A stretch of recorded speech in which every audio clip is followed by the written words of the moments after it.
The coverage of King Charles' coronation on Australian network ABC has been found not to have been in breach of editorial rules on impartiality, although it was said to be jarring and distracting for some viewers.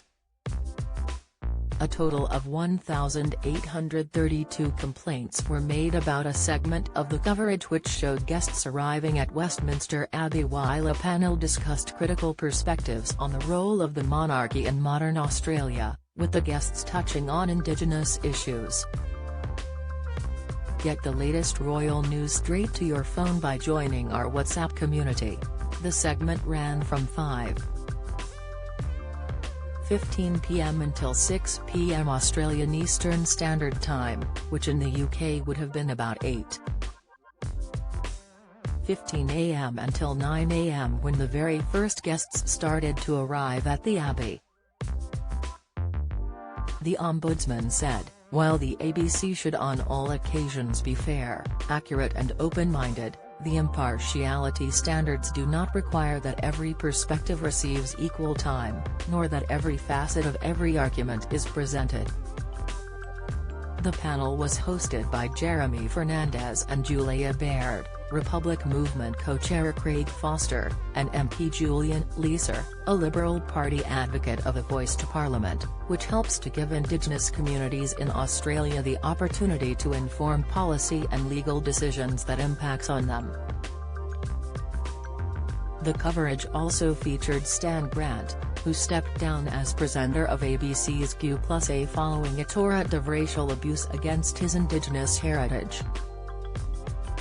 According to the Ombudsman's report, several more conservative voices were invited to appear on the panel but declined the opportunity. ABC Managing Director David Anderson admitted many of the complaints were thinly veiled racial attacks, but others addressed the discussion of the topic while guests were arriving for the service. The report said, it was the decision to schedule the panel discussion between 5 to 6 p.m. while footage of the arrivals at the Abbey was being broadcast, that attracted the most criticism and complaints received by the ABC.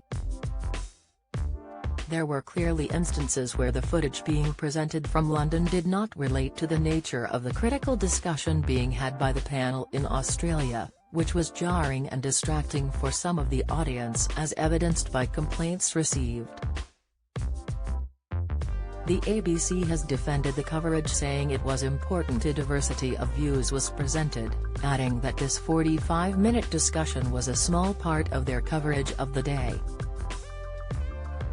This week the King and Queen consort faced further controversy as it was revealed they will be holding a second coronation ceremony in July in spite of financial pressures.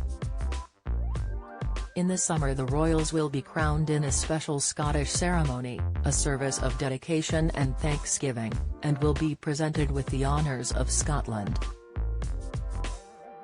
Don't miss. Kate's expression shows open-mouthed horror during moment with Sophie. Latest, Prince William on Tina Turner's song that unlocks core memory with Diana and Harry. Spotlight, Kate banned from signing autographs and 11 other bizarre royal rules. Reveal, Charles will host a garden party in Edinburgh on July 4, with the ceremony expected to take place the following day, although this has not been confirmed.